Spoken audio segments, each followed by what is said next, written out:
Views expressed on this program are those of the hosts, guests, and callers, and are not necessarily those of this station, its management, or other advertisers. You're listening to Transformation Talk Radio.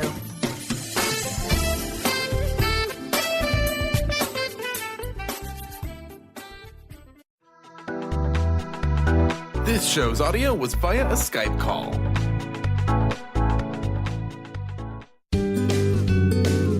You are listening to the Psychic Professors Show, the Voices of Spirit Radio, with international medium and spirit artist Dr. Susan Barnes. This hit call-in show will answer any questions you have about spiritual communication through on-air readings and spirit artistry. Get ready to receive breakthrough wisdom to enliven and enlighten your life. To say this show is educational is an understatement. Dr. Susan is the medium through which spirit communication occurs and fills the canvas of your life.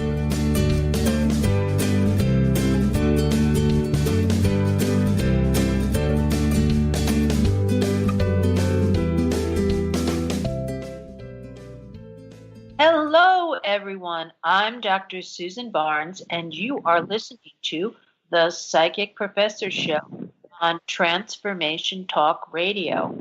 Stay with us for the next hour and let us help you experience the voices of spirit. Each week on the Psychic Professor Show, we will have some of the most knowledgeable spiritual voices helping you to answer your spiritual questions. And today, my special guest is Shannon Taggart. And Shannon has just been out photographing all kinds of wonderful things. And you can look at her work at www.shannon, SHANNON,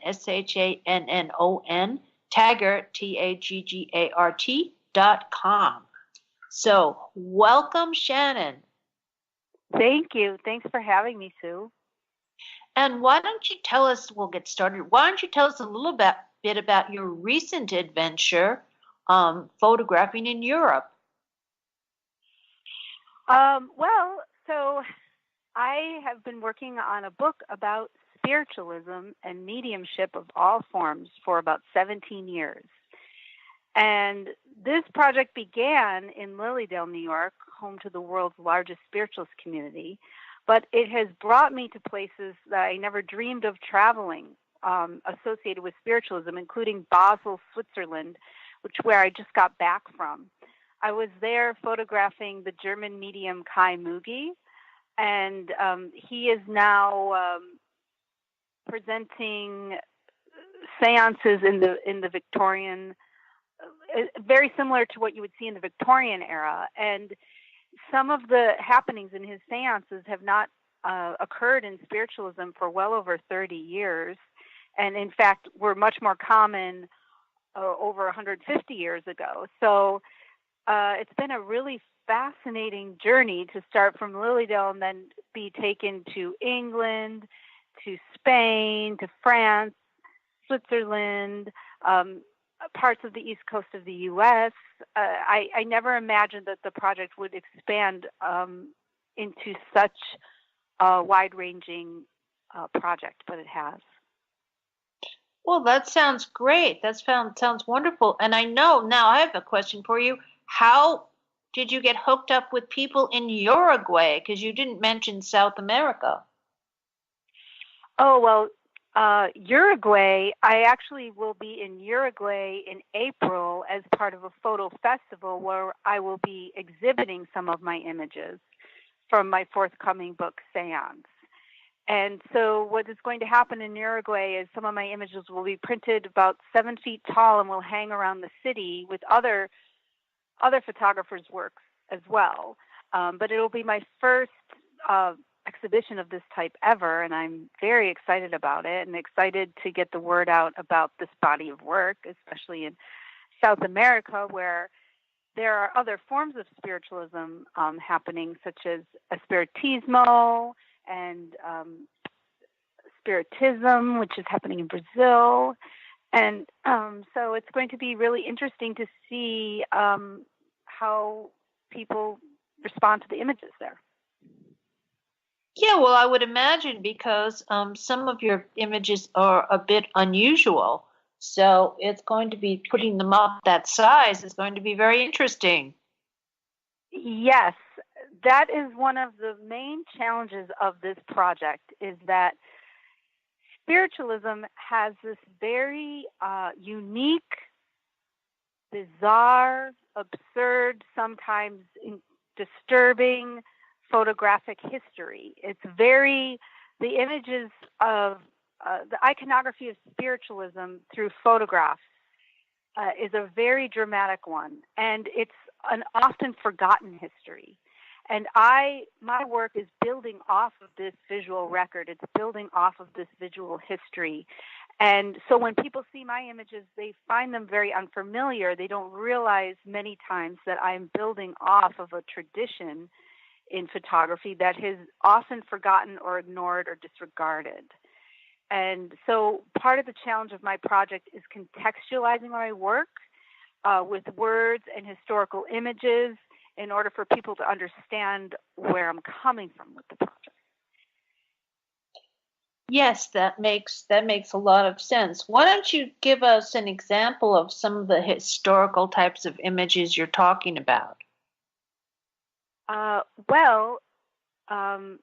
In spiritualism's photographic past, like I said, it contains some of the most bizarre, absurd, uniquely unsettling images within the entire history of photography. And this includes early spirit photographs. The first spirit photographer was a man named William Mumler, and he was making images that looked to some as if they were double exposures, but to others they looked like they were actual spirits in the room that he had photographed. This created a big sensation, and that thus began the era of spirit photography.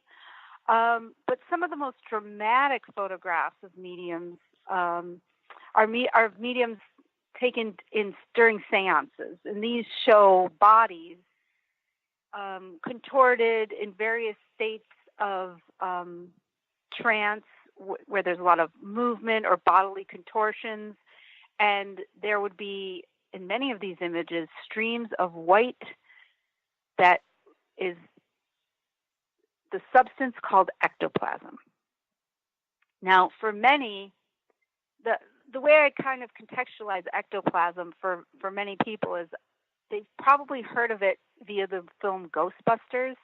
The ectoplasm is the goo that comes out of the ghost. And what a lot of people don't understand is Dan Aykroyd, who is the creator of Ghostbusters and co-wrote the screenplay, is actually a fourth-generation spiritualist.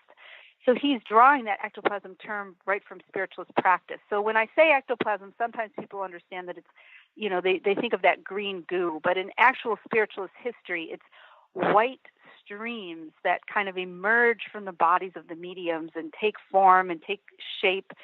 They sometimes look like human figures. Sometimes they look like cutouts from magazines. Sometimes they look like cheesecloth. And this substance for spiritualists represents the fact that life and death remain connected. It's a substance that says the spiritual and the material realms can come together. And ectoplasm is this paradoxical substance that merges the two. That's really, really interesting. Yes, I remember I went back and watched Ghostbusters again. And the first time I heard ectoplasm was in Ghostbusters 1 when they went into the library and there were all these books and things in there with this white gooey stuff kind of pouring out of everything, and they called it ectoplasm.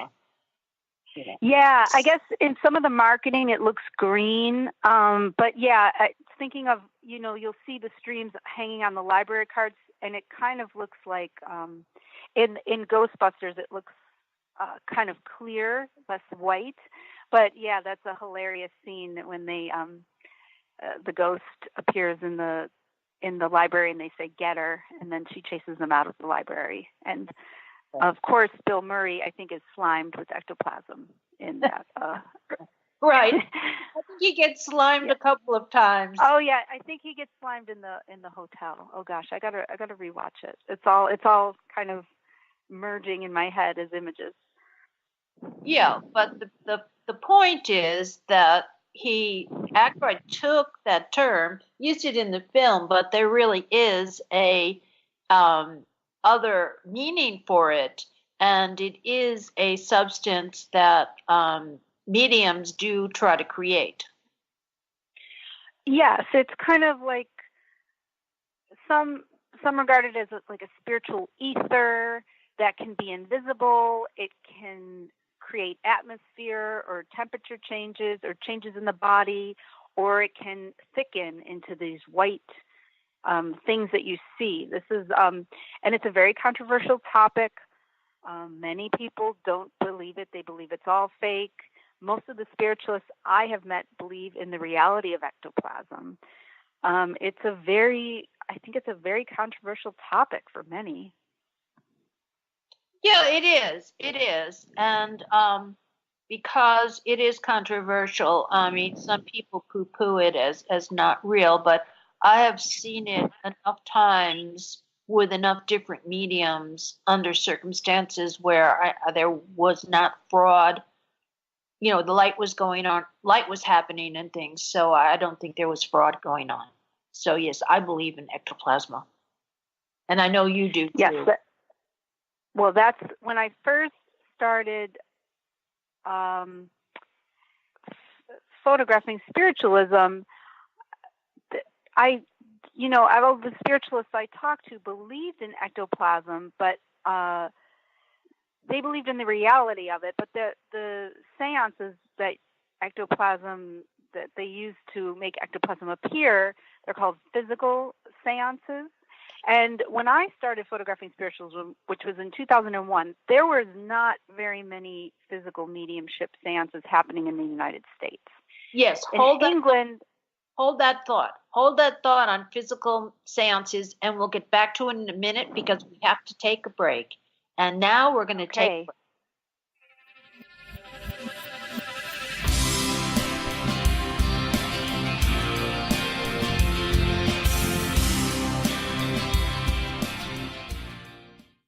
The Knowledge Book, currently studied in 39 countries and 15 languages around the world, accelerates our evolution, takes us out of depression, offers universal truth, protects us, and makes us stronger, both spiritually and physically. So if you are interested in the Knowledge Book, visit usa.theknowledgebook.net and tune in to the Knowledge Book Radio with Marge Potasic on TransformationTalkRadio.com. Your happiness is your choice on Natural Peace Radio. Follow Sarah Van Ryswick as she addresses the power of emotions. Each month, Sarah covers different topics as she helps listeners activate their energetic spark and create powerful energy and amazing opportunities. Manifest your desires with Natural Peace Radio. For more information on Sarah and her work, visit naturalpeaceliving.com. How would you like increased health and vitality? How would you like to avoid the onset of disease as well as slow the aging process? This is all possible through a simple, safe, and natural process. Every day we are either moving toward wellness or away from wellness. Hi, I'm Mary Jane Mack. I'd like to be your partner in achieving optimal health. Contact me now at maryjanemack.com or call 425-392-0659. Visit maryjanemack.com. Tune in to The Truth is Funny with Colette Steffen each Wednesday at 8 a.m. Pacific, 11 a.m. Eastern on TransformationTalkRadio.com. This hit show will have you thinking outside the box and riding the wave of infinite potential. Join Colette on the Higher Self Network, inspiring listeners to shine their brilliance and ensure success while roaring with laughter as they recognize the humor of the giant cosmic joke. Visit TheTruthIsFunny.com. Hi, this is Laura Richer, host of On the Verge Radio. Sometimes you hear encouraging messages like transform your life now, become empowered, create the life you crave, and it all seems overwhelming and you're not sure where to start. I'm here to tell you that self-improvement is not always fun and easy, but it is always worth it. The path to creating positive changes begins with releasing the things that have been holding you back. Then you can create a life that inspires you. I know this because I've done it. You can find out more about what I do by visiting my website, SeattleHealingHypnosis.com. I look forward to supporting you on your journey. Did you know that all of the shows on the Transformation Radio Network are available as podcasts to stream or download? Really? Check us out. Go to transformationradio.fm. We have business shows, spiritual shows, energy healing shows, and pretty much everything in between. Something for everyone, guaranteed to inspire, educate, and transform. We are transforming the world, one listener at a time.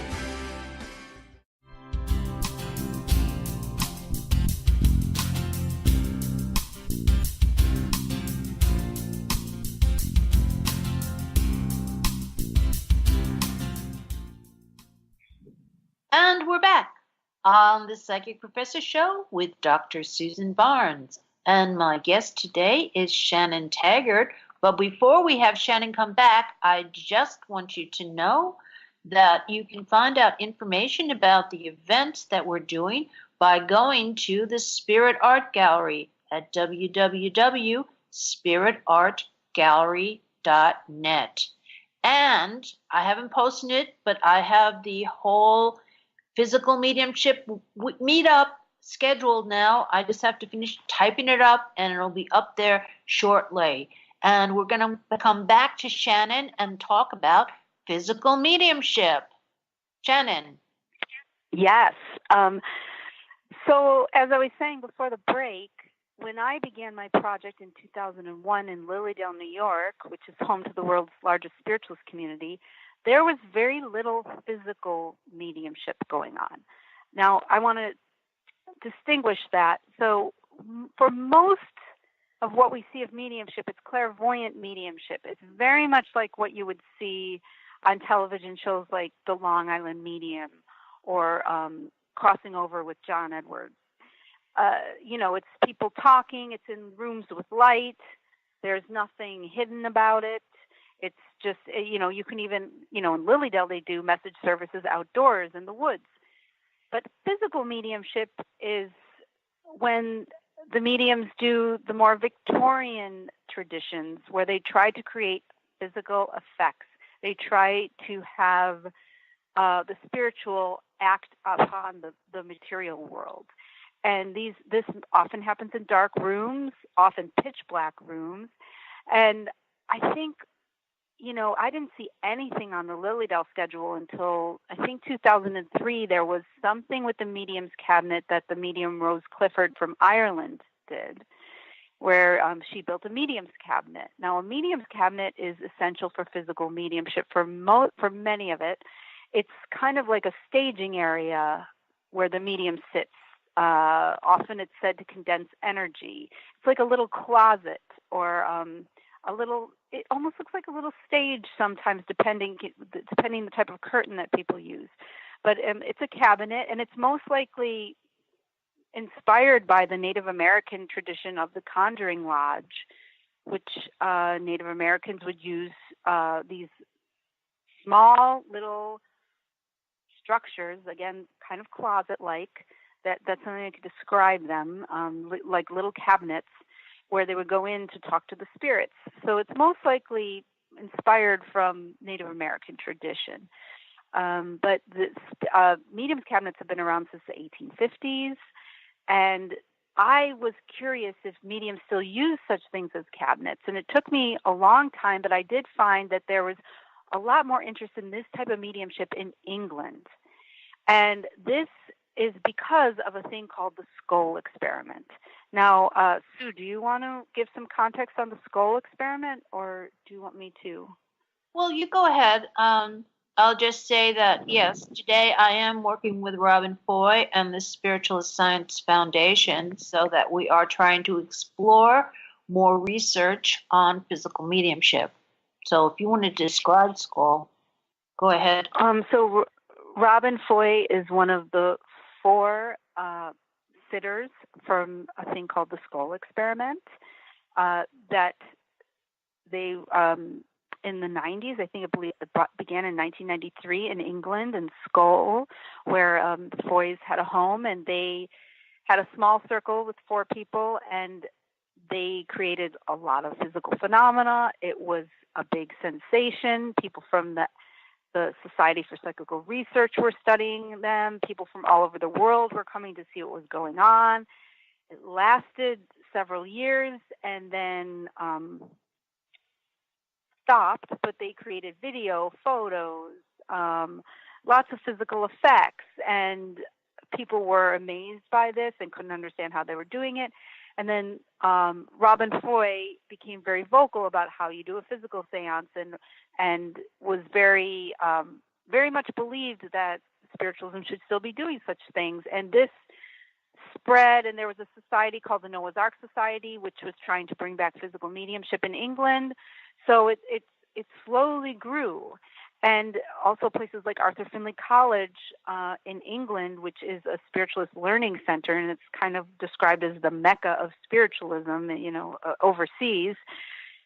They always did keep the ectoplasm seances going, and the very adored and revered head of Arthur Findlay College for, I think, almost 20 years, Gordon Higginson, was always doing ectoplasm seances at Findlay College. I mean, since the 70s, he'd been doing them.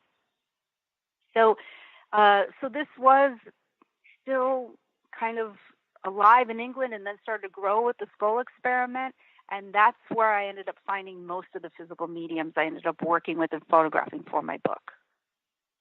Oh, okay. So, yeah, a lot of them are around there. But then I have to say, too, is that today, with the work that Wendy and Victor Zammit are doing in putting mediums together, I'm finding more physical mediums for you to try to photograph. Oh, yeah. I mean, I think they're based in Australia. They're based in Australia, and there are mediums. There's physical mediums in Australia, and there are some other physical mediums that are working with us from Europe. So I'm finding some other people that are potential candidates for models for you. But with that said, so you've been trying to capture this in film. And, oh, yeah, I wanted to say that I found it very interesting that in the skull experiments, they were using Polaroid film and Polaroid cameras film to get pictures. Did we lose Shannon? Yep, I'll get her back. Okay. So anyway, what they would do is they would put out the Polaroid paper, and they had all kinds of Polaroid stuff. They had like Polaroid film, Polaroid slides, Polaroid paper, and they would just put it out in the room, and they would like put all these rolls out, and then they'd take one roll out as a control roll, and they would get all of these incredible images on the Polaroid pictures. And the images were supposed to be generated from the different spirit people that had come to visit them in the circle. So the images, like some of the images were of newspapers, some of them were of people from World War I, and different scenes and places. Do we have Shannon back? Yes. Oh, great. Yes, and I should also mention here that a lot of this mediumship with media was termed instrumental transcommunication, and I believe that term did come from the skull experiment as well. But so this also it didn't only inspire people to work in dark rooms as physical mediums. It also inspired people to re-embrace technology, to try to use cameras, to use video, to use audio recorders. And so that whole instrumental transcommunication movement, also known as ITC, was also a big inspiration to me. And I also wanted to study that and meet practitioners and photograph that. So that is also a large part of my book, me documenting these practices, but also trying to engage with these practices and use my camera in a similar way.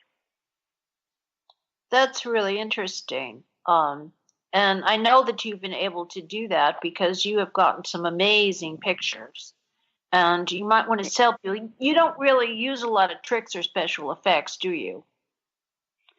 Well, what I am open to is, no, I don't like use double exposures or Photoshop to create false things. Everything I do is in camera, but I do use a lot of long exposures.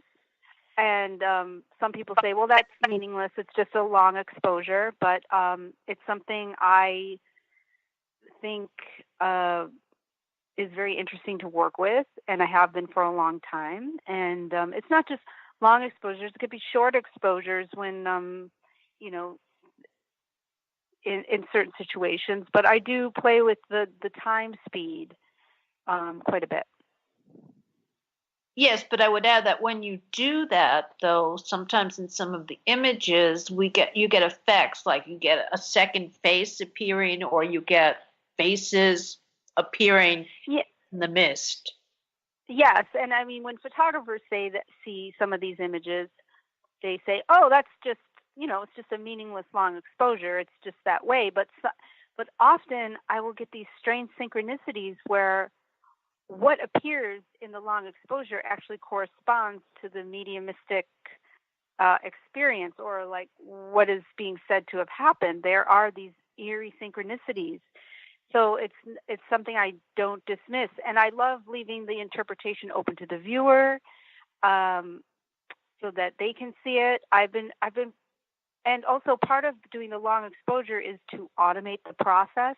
Once you open the shutter, I have no control over how things render. It's actually the shutter and the camera that are creating the image. Like when you do a long exposure, no matter how hard you try, you do not know what your results are going to be. And that is a state that I try to embrace, and I try to give over as much as possible to chance, to the process of the camera, to the automation of the image. Yes, and that's something that also happened in Skull also, that some of the pictures that were taken, they didn't take, but Spirit actually pushed the button on the camera and exposed the image that way. And we're just about ready to take our next break, and I just want everyone to know that they should go to www.Shannon, SHANNON, Taggart, TAGGART.com. And look at Shannon's work and look at her upcoming book. And if you're interested, you can order it there too. So let's go on break.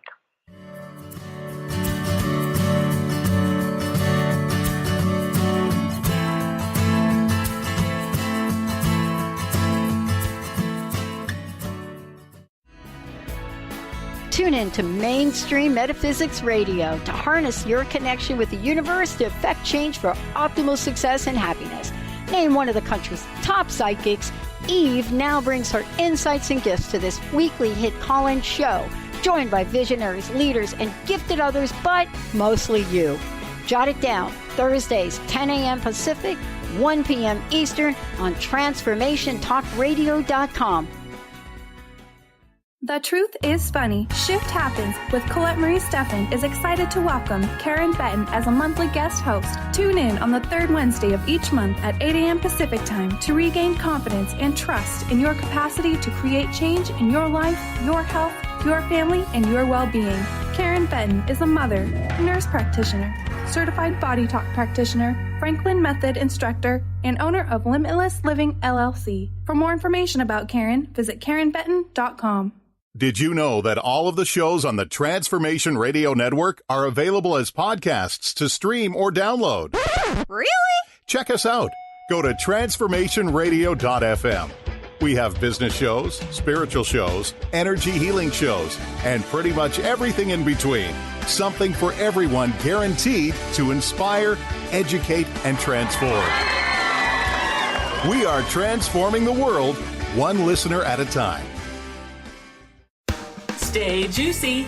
Tune in to Your Juicy Love with me, Una Drake, co-hosting monthly with Dr. Pat, and every second Monday at 12 p.m. on Transformation Talk Radio. My show, Your Juicy Love, helps you find the dynamic, life-affirming love you've always wanted. Transform your relationships and bring peace, joy, and juicy, juicy love to planet Earth. For more information, visit unadrake.com. To see your life from an angel's perspective, book a personal consultation with Claire Candy Huff. angelic walk-in angel Ariel at Angel Healing House. Candy provides intuitive counseling, Reiki, and angel readings in person in Los Angeles or nationally and internationally via phone or Skype. She will channel the practical tools you need to transform your life. Call now 831-277-3716 or visit angelhealinghouse.com. Now you can be a part of one of the most powerful programs to help create a more joyful, loving, abundant, and peaceful world. Every day at 12 noon in any time zone, join millions of other people around the world to spend a few minutes in joy, love, and gratitude. Brought to you by Robert Schoenfeld, host of the Art of Powerful Living Radio. Together, we can raise the vibration of the planet. For more information, visit globalmomentofjoy.com.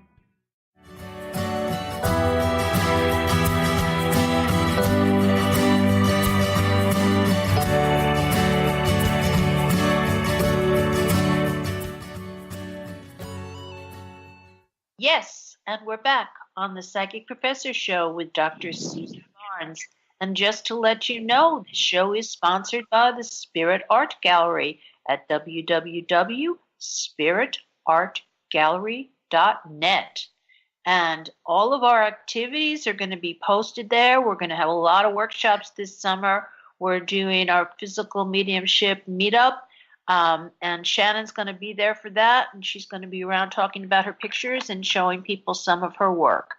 So with that said, let's go back to Shannon and talk to us a little bit more about this fascinating project that you've been doing for all these years. Yes. So for 17 years now, I have been working on photographs about spiritualism, and I'm finally now compiling this body of work into a book. And it truly is, even though it's my book, I can honestly say it's a unique work because as far as I know, I'm the only professional photographer, ethnographer, photojournalist who is documenting contemporary mediumship in the way that I am. But I'm also trying to work with the theme of spirit and art in my photographs. So it's a multifaceted project, and it also looks back at spiritualism's iconographic past in that happened in the beginning stages of early photography. So there's a lot of themes running through the book, and hopefully they'll tie together successfully. And yeah, it's something I'm really proud of and really excited and really can't wait to put into the world. Now, I have to ask you this, and I don't know if you can answer it. Do you have an image that is kind of your, I don't want to say favorite, but is there one image that stands out to you above others? Oh gosh, there's so many, and many different images for different reasons. But there's one that I guess I should mention here that really speaks to the photographic synchronicity that I was trying to talk about earlier. And so this one in particular I'm thinking of, it was an image I made of the physical medium Gordon Garforth. And Gordon did, he's a physical medium, and he said, my face changes shape with when I go into trance. And so I photographed him, and it was under a dim green light when he was going into trance and speaking as a number of different spirit personalities. And I made a number of pictures, and they were all, long exposures, but he looked very different in all of these pictures. And some of these images were really compelling because they were striking in how different he looked in each image. He looked like different people. And there was one image where he had a really tiny mustache, and it looked like he was wearing glasses, even though in real life he doesn't have a mustache and he doesn't wear glasses. And it sort of looked a little bit like a Hitler mustache, so I was really afraid to actually show him this image because it's kind of dramatic. And but I did show it to him, and he said, "Oh, that's my favorite one out of all of these." And I was taken aback by that, and I was wondering why. And then he brought me to his home, and he showed me a picture of his great-grandfather, and it is the dead same. I mean, it's dead on same face. It looks exactly the same. And in my book, they'll be running side by side. And that's one of the most striking photographic synchronicities I've ever had, where somebody could just say it's just a blurry picture, but still there's this eerie synchronicity that is really undeniable when you see the images together. And so it's that kind of, I'm not looking to scientifically prove anything or make anybody believe anything.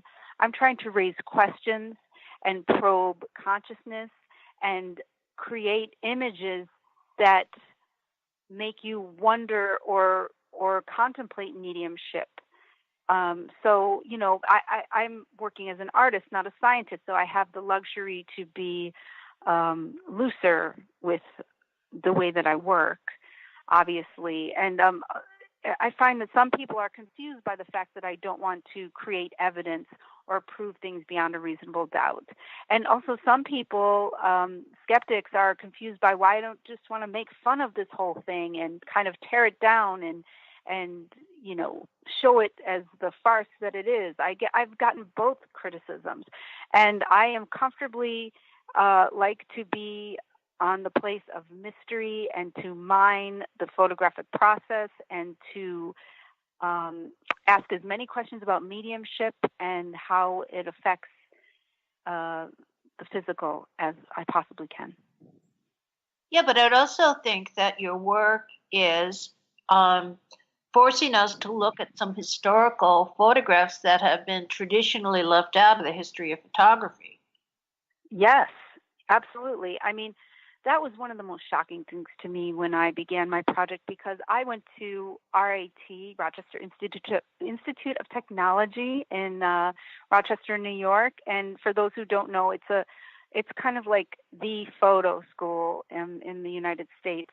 And they had everything: photojournalism, fashion photography, biomedical photography, you know, nature photography. And I studied the entire history of photography very thoroughly for a number of years. And I had never heard of spirit photography. It was not presented in any of the history books that I learned from. I was introduced to spirit photography by spiritualists. I think now there's more of an awareness of this history, that, you know, when photography came about, it was invented right around the time that spiritualism became a religion. And so they were almost immediately merged, and people were playing with trying to photograph spirits or in mediums. And there was a lot of extensive photographic experimentation to try to see if we could probe the unseen with this new photographic technology. And a lot of that is just, like I said, now there's more of an awareness, but all the photo textbooks I learned from did not mention any of this experimentation. Yeah, well, what I thought was really great with the skull experiment, too, was that Kodak in England, was interested in what they were doing with the film. And so they came to some of the seances, and they gave them all kinds of Polaroid films, and that they could use to try to get images on them from spirit. So that was very interesting. But one of the most interesting Mumler pictures, just to give people a visual, is the picture of Mary Todd Lincoln, and she's dressed in black, so it looks like she has her mourning outfit on. She's in the picture, and then behind her is a ghostly-like image of Abraham Lincoln with his hands on her shoulders. You've seen that picture. Yes, that is one of the most famous early spirit photographs by William Mumler. Yes, and it should be said also is that when people were doing all of the stuff on Lincoln recently, none of them were addressing the fact that he really was interested in spiritualism, although he didn't call himself a spiritualist, understandably. They did have seances in the White House, and seances were very prevalent during the Civil War in Washington. And he had premonitions, and mediums come and talk to him. In fact, the spirit of Daniel Webster was supposed to have influenced the freeing of the slaves. So this is all part of the history that many of us don't know anything about because it was written out. Many of the popular figures of the day were drawn in by spiritualism and went to seances. Many of the Nobel laureates investigated physical mediumship, including Madame Curie and her husband Pierre. Alfred Russel Wallace, one of the, early evolutionary scientists, was a spiritualist. Sir Arthur Conan Doyle was a spiritualist. Mark Twain dabbled in spiritualism. Many figures of the day in science, in art, in popular culture were drawn to spiritualism, practiced spiritualism, or dabbled in spiritualism. Yes, and I think it's funny, I just wrote my article on McLuhan's Medium is the Message and how the medium is not the message with spiritualists. And what's really come out of the article is the fact that spiritualism, the basis of it is trying to teach you to live a more spiritual life. It's not this whiz-bang magic mumbo-jumbo, what's my future type of thing at all. It's really very basic and very grounded in a spiritual foundation. And because it was never included in the histories of photography or of general American history, most people have no idea what spiritualism is all about. Yeah, spiritualism was the religion of the radicals, of the reformers, of the people who were looking towards the modern era. It was a precursor to the 60s movement. And spiritualists were hugely important to the women's rights movement. Yes, let's hold that thought. Yes, we'll come back. We'll talk a little bit about spiritualism and women's rights, but we're now taking a break.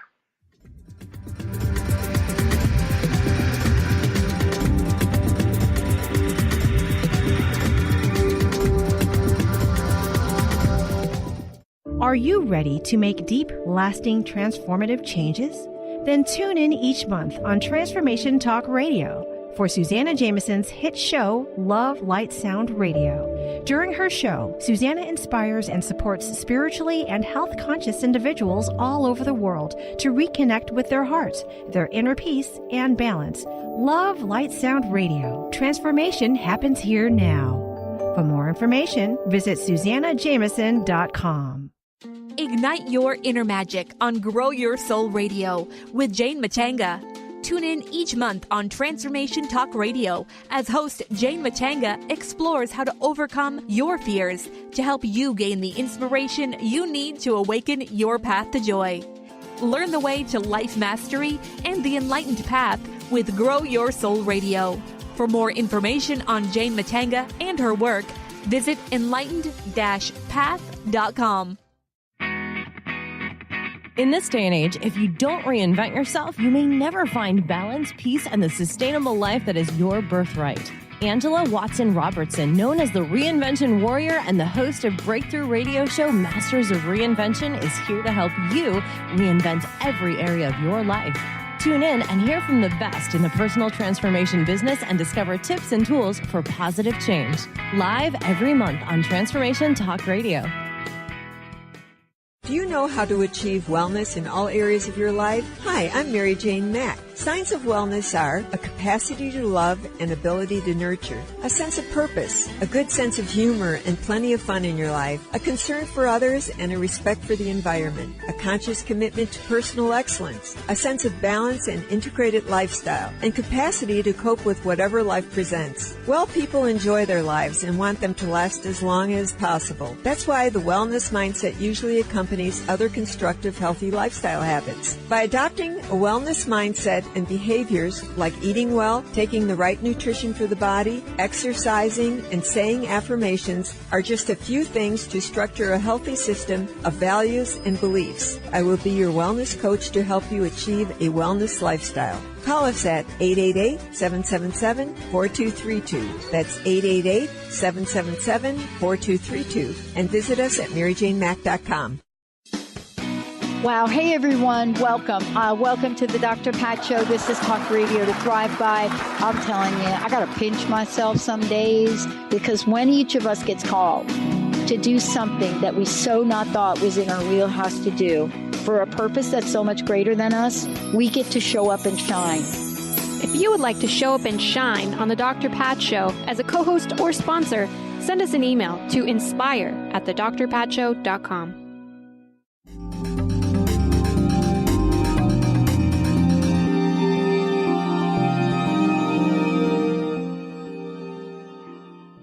And welcome back. We're here with Shannon Taggart, and Shannon was just about to tell us a little bit about the history of spiritualism and how it relates to the women's movement.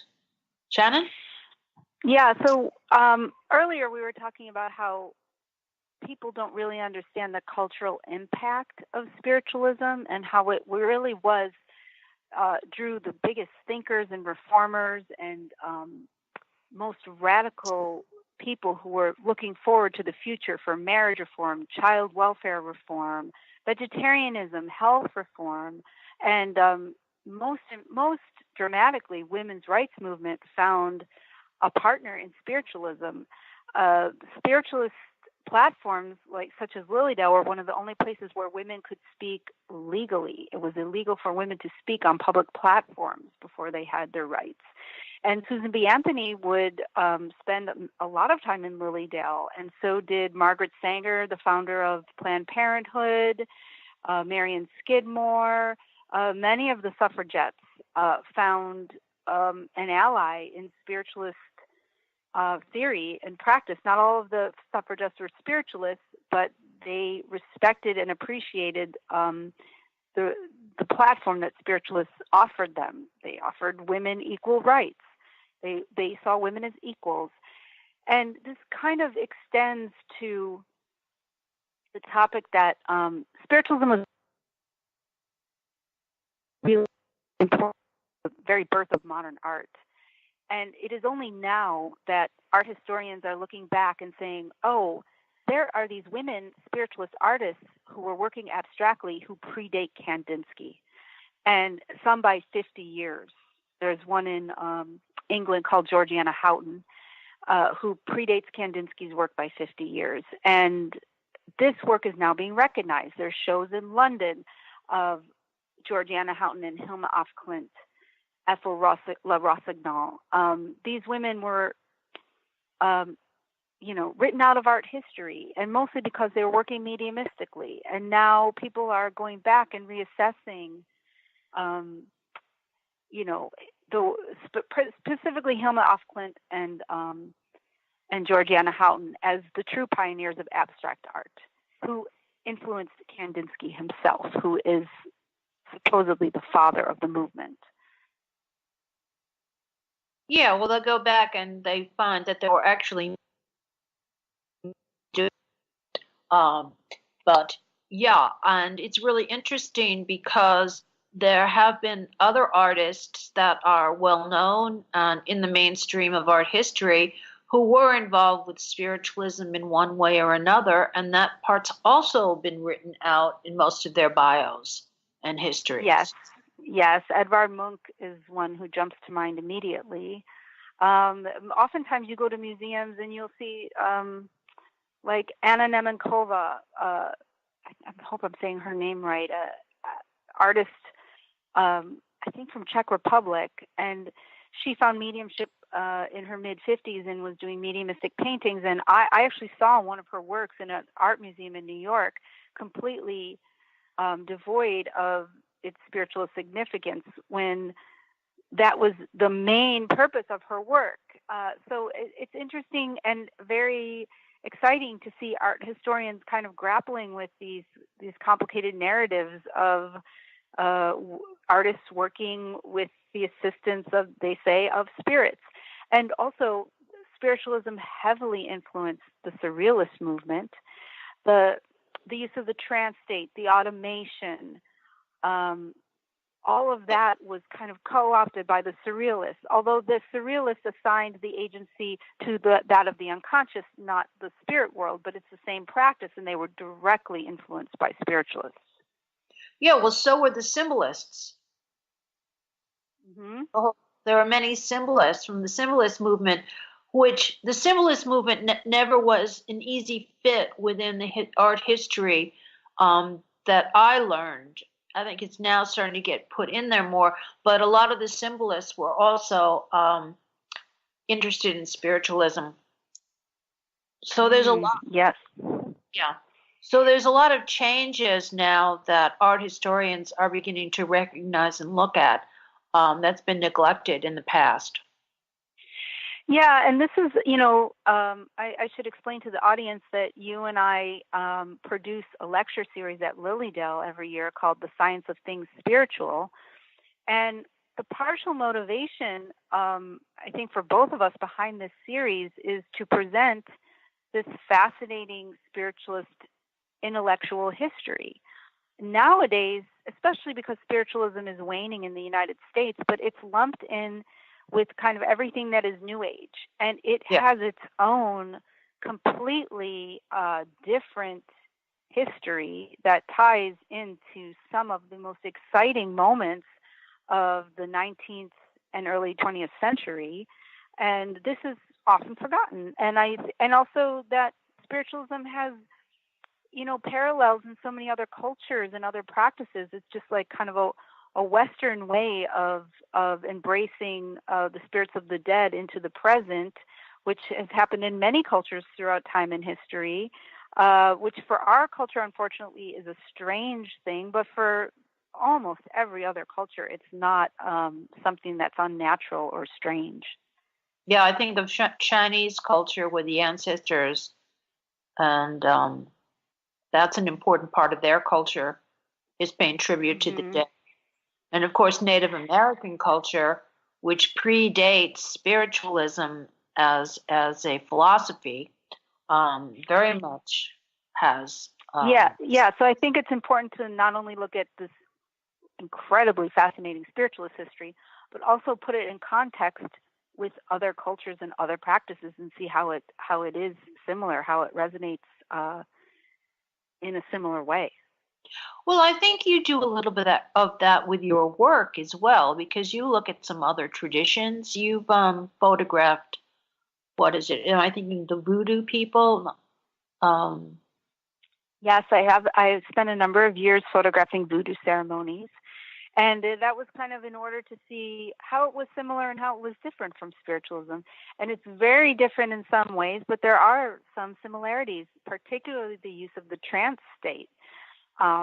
And that's kind of what drew me in the most. But one of the main differences is voodoo often petitions for specific results, where I see spiritualism has a more general function of healing. I really see that as a big difference. Not that voodoo, they do healing as well, but spiritualism kind of, that's pretty much the main and sole intention is for healing of grief and for spiritual healing of the body.